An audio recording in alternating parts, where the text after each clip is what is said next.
Boleh di apa nonaktifkan suaranya ya? Apa nonaktifkan, maaf. Di unmute. Memiliki subjek ganda. Memiliki subjek ganda. Sama-sama kita bahas ya. Jadi apa namanya subjeknya pilih salah satu saja. Sarah menyeduh teh, lantas meminumnya gitu saja cukup. Anissa memetik bunga mawar. Rahmat lebih suka buah jeruk daripada buah apel. Di sini ada bunga mawar, ada buah jeruk, ada buah apel. Artinya kalimatnya juga tidak efektif karena kalau tanpa kita menuliskan bunga dan buah, pembaca juga sudah tahu, kita semua sudah tahu kalau yang namanya mawar itu bunga, yang namanya jeruk dan apel itu adalah buah. Jadi kalimat ini tidak efektif karena menggunakan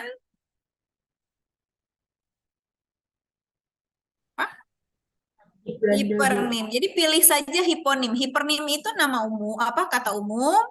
Hiponim itu kata khusus. Jadi kalau bisa dengan hiponim, tidak usah lagi hipernimnya. Saya suka warna ungu. Saya suka warna ungu. Saya suka ungu ya. Ungu itu kan pasti warna gitu ya. Kecuali yang kemarin apa? Ikan mas gitu ya. Kalau ikan mas itu harus ada hipernimnya karena kita tidak bisa sebut hanya mas saja. Saya naikkan ya. Jadi nanti ini kan saya kirimkan ke Mbak Kirana. 3 dan 4. Para hadirin yang kami hormati, kini tibalah kita pada puncak acara. Di sini salahnya nih ya, ada para dan hadirin.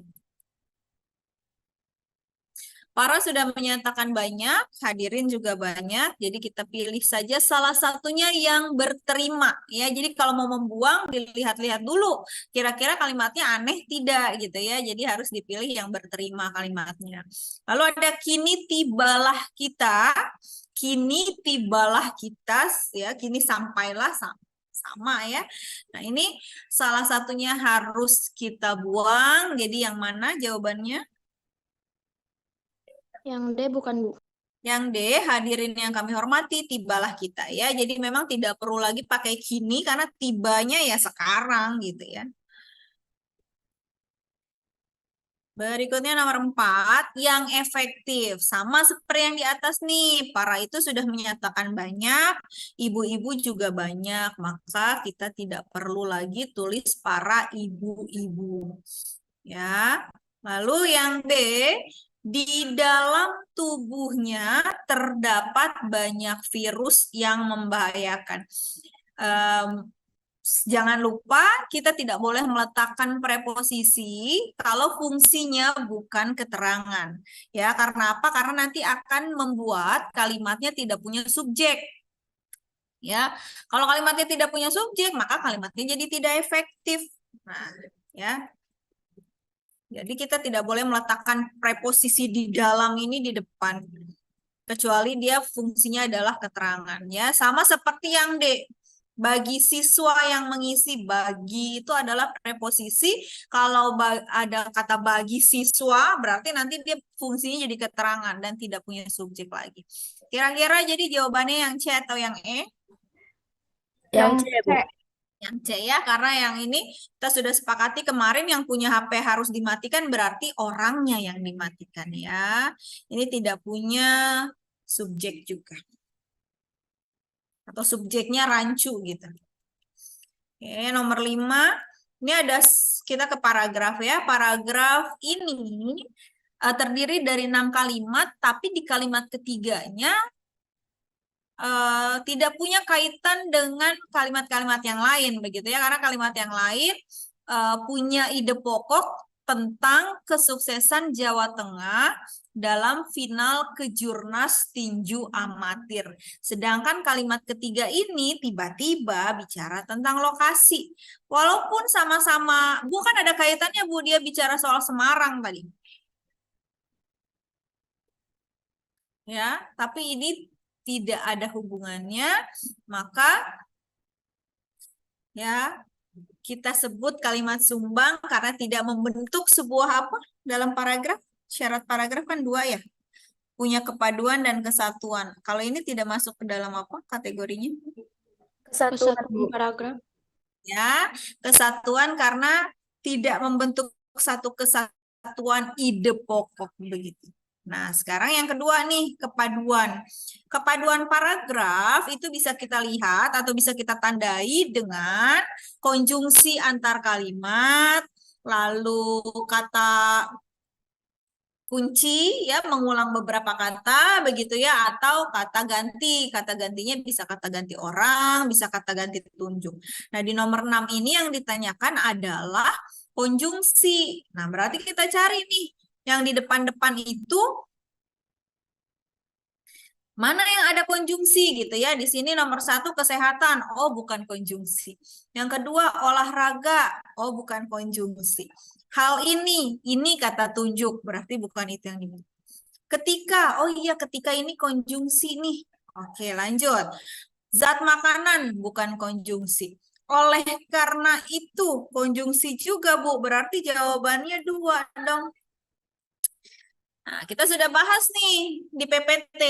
Ya, kalau kalimat ke-6 ini adalah kalimat sumbang, sama seperti kalimat 3 di nomor 5 tadi. Ya, karena kalimatnya tidak punya kesatuan paragraf, begitu ya, jadi kita abaikan. Jangan jawab yang oleh karena itu.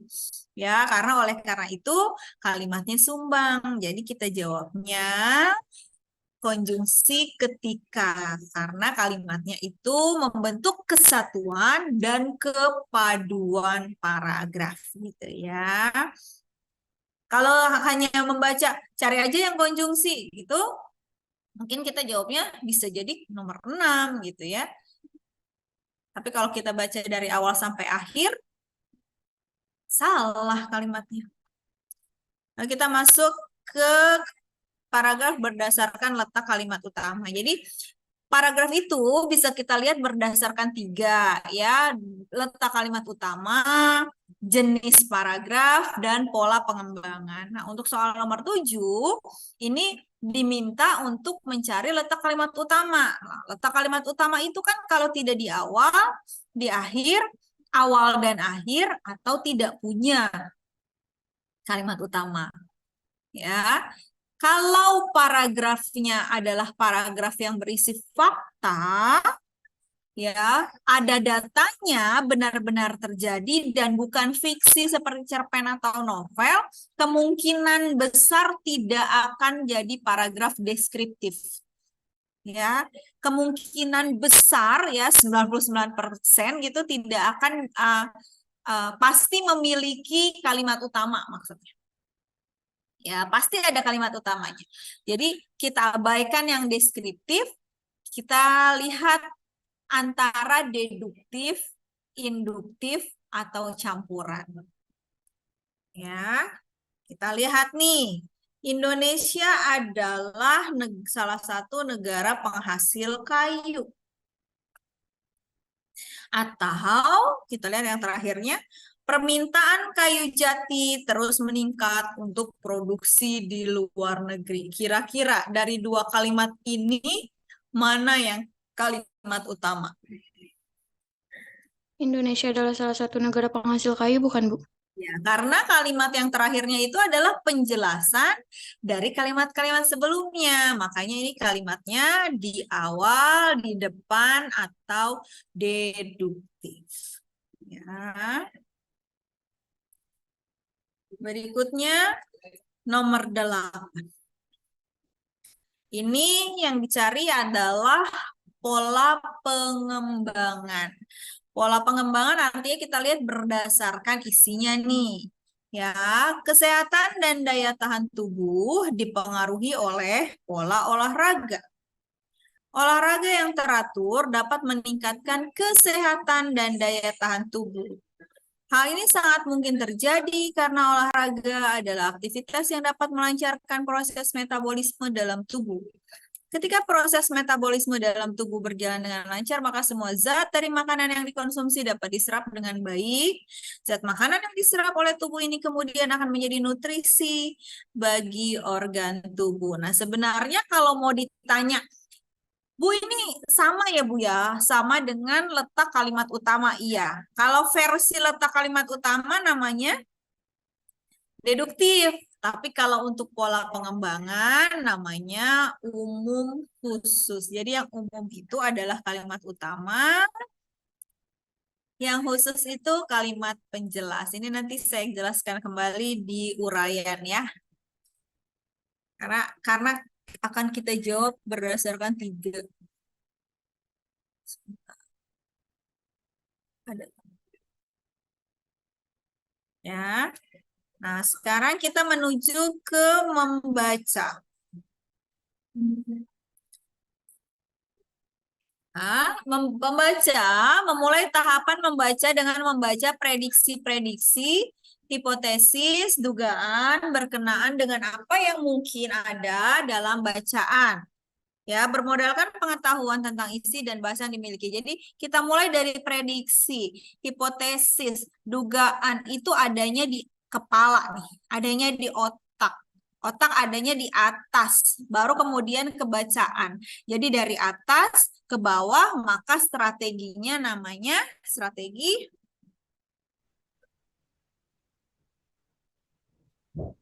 otak Top kebaca. down bukan, Bu? Ya, top down. Jadi kalau misalnya dari prediksi berarti di otak, kebacaan oh berarti ke bawah top down gitu ya. Terus kalau misalnya dari bacaan terus kita ngerti oh berarti dari bawah ke atas itu bottom up gitu aja ya. Yang ke-10, membaca yang dilakukan untuk menimbang kualitas bahan bacaan. Kita harus paham betul-betul bacanya supaya paham bagaimana berkali-kali, maka disebut dengan membaca Kritis. kritis. Nah, berikutnya ke model. Model itu ada 3 ya. Ya, pembaca tidak membaca semua kata atau kalimat dalam bacaan, tapi cari kata kuncinya. Kita udah tahu nih kata kuncinya yang mau dicari apa, seperti mencari kata di kamus, atau di memes, atau farmakope gitu ya. Kita udah tahu apa yang mau kita cari, maka kita tidak akan bacanya satu baris per baris kan gitu. Ya, kita pasti bacanya apa namanya? Apa? Model apa? Aja, Bu. Kenapa? Melingkar, Bu. Melingkar ya. Melingkar. Kalau yang spiral itu yang bacanya zigzag gitu ya, tapi kalau melingkar kan kita cari oh lembar pertama nggak ada, lembar kedua nggak ada, oh adanya di lembar ke-5 gitu kan, jadi melingkar. Berikutnya kita masuk ke berbicara. Ini yang bukan batasan berbicara. Yang mana? Yang C bukan, Bu. Berbicara merupakan keterampilan berbahasa reseptif. Ya, karena berbicara bukan keterampilan berbahasa reseptif, tapi produktif ya, karena berbicara dan menulis itu memproduksi atau memberikan informasi. Sedangkan kalau yang reseptif itu menyimak dan membaca ya. Faktor kebahasaan penunjang kegiatan berbicara. Jadi ketika kita bicara kan ada 2 penunjang ya, faktor kebahasaan dan non kebahasaan, linguistik dan non linguistik. Nah, sekarang yang kaitannya dengan bahasa yang mana nih? Ketepatan penggunaan kalimat. Iya, kalimat, diksi, kata itu bahasa. Sisanya sikap, pandangan, gerak-gerik itu pribadi si pembicara, maka masuknya ke faktor di luar kebahasaan atau non-linguistik ya. Berikutnya, penyajian lisan yang bertujuan untuk memaparkan gagasan dalam forum ilmiah. Pesertanya tidak banyak nih seperti di kelas, kurang lebih 30 saja lah. Itu namanya apa? Presentasi ilmiah. Presentasi. Kalau sudah banyak orangnya, tempatnya aula besar, itu masuknya ke orasi ilmiah ya. Nah, berikutnya diskusi publik. Diskusi publik. Simposium. Simposium. Kalau seminar bentuknya bukan diskusi ya, tapi pemaparan, lalu ada tanya jawab. Jadi bukan berdiskusi. Kita masuk ke materi menulis. Ya, jenis tulisan ada 3. Ada non-ilmiah, semi-ilmiah, dan ilmiah. Masing-masing punya cirinya, begitu ya. Kalau yang non-ilmiah kan sifatnya subjektif, terserah penulisnya, bahasanya tidak baku, pengamatannya fiksi, rakaan, gitu. Ya, hayalan. Nah, yang ini nih pengamatannya sudah faktual. Istilahnya bahasanya sudah baku, tapi menggunakan istilah umum. Strukturnya bebas, tapi tetap sistematis dan bersifat campuran antara objektif dan subjektif. Nah, karena dia campuran nih objektif dan subjektif, maka ini adalah ciri dari tulisan apa? Setengah-setengah. Semi ilmiah bukan, Bu? Iya, jadi nanti bedanya di situ aja ya. Kalau yang subjektif non ilmiah, objektif subjektif semi, ilmiahnya objektif gitu ya. Nah, karya tulis harus disusun dengan tidak melibatkan aspek perasaan. Nah, nama lainnya perasaan tuh yang mana tuh? Beda emotif. Iya, emosi ya, tidak pakai emosi, tidak pakai perasaan, artinya tidak emotif. Penulis menekankan urutan pemikiran yang logis dan ketepatan penelitian. Ini artinya logis, berarti pikirannya Rasional. rasional. Itu ya. Jadi tidak usah menghafal teori setiap kata, kita cari aja kata-kata yang memiliki makna sama ya. Berikutnya kita ke urutan. Urutan bagian laporan ilmiah, makalah, gitu. Yang mana? Ini biasanya yang sering tertukar itu kata pengantar daftar isi, daftar pustaka, lampiran. Nah, mana yang lebih dulu?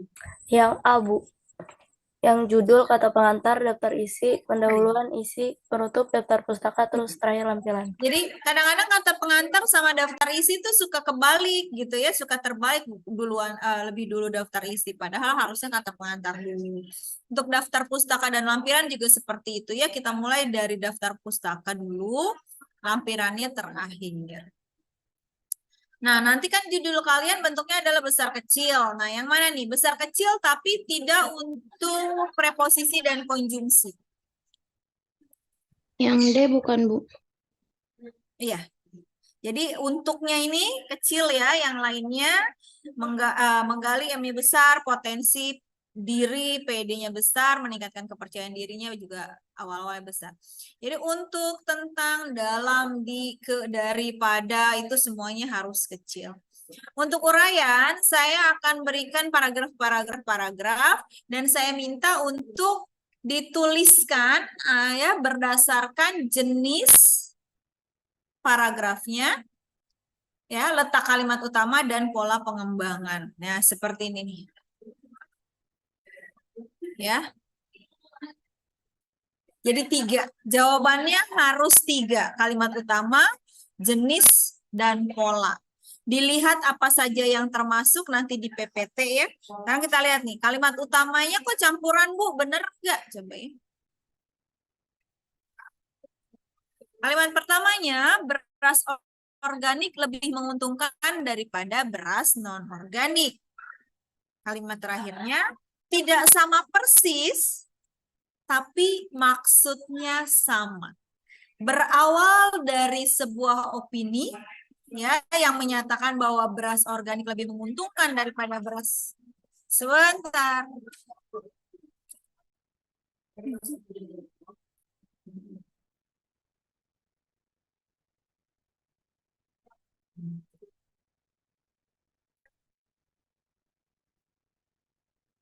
Ya, beras organik lebih menguntungkan daripada beras non-organik di kalimat pertamanya, dan terakhir itu oleh karena itu kan kemarin ya, biasanya kalau paragraf yang induktif itu di belakangnya suka ada simpulan nih gitu ya, oleh karena itu mari kita bertani dengan cara organik agar lebih menguntungkan dan dapat meningkatkan taraf hidup. Jadi ini masuknya ke letak kalimat utamanya campuran di awal dan di akhir. Di PPT ada ya, kalau untuk jenis kalimat ini masuknya ke paragraf, jenis paragraf masuknya ke persuasi karena mengiklankan begitu ya, supaya kita bertani dengan cara organik. Terus pola pengembangannya, kemarin ada yang bilang, Bu bukannya perbandingan gitu. Tidak, sekali lagi ya, yang namanya perbandingan itu ya, kalau ada yang sama. Kalau bertolak belakang semuanya namanya pertentangan. Kecuali misalnya nih, ya, beras organik dan beras non-organik sama-sama enak untuk dikonsumsi. Tapi gitu ya, kalau kayak gitu ya, mutu beras organik lebih sehat dan awet misal. Kalau beras organik tidak. Nah, itu baru perbandingan. Tapi karena ini semuanya yang bertolak belakang, maka ini masuknya ke pertentangan gitu ya. Nah, berikutnya yang nomor 2, aksi anarkisme dan kekerasan yang marak terjadi belakangan ini disebabkan oleh etika dan moral yang sudah dilupakan. Benar tidak nih kalau ini deduktif? Lihat saja kalimat terakhirnya. Ya, mereka lebih memunculkan nafsu untuk mendominasi kelompok lain karena menganggap diri lebih baik. Mereka siapa? Ya, tidak mungkin nih kalau ada kata ganti orang itu jadi kalimat utama. Karena kata ganti orang itu akan merujuk pada kalimat sebelumnya. Maka tidak mungkin ya kata ganti orang itu adalah kalimat utama. Maka ya kalimat utamanya adalah deduktif.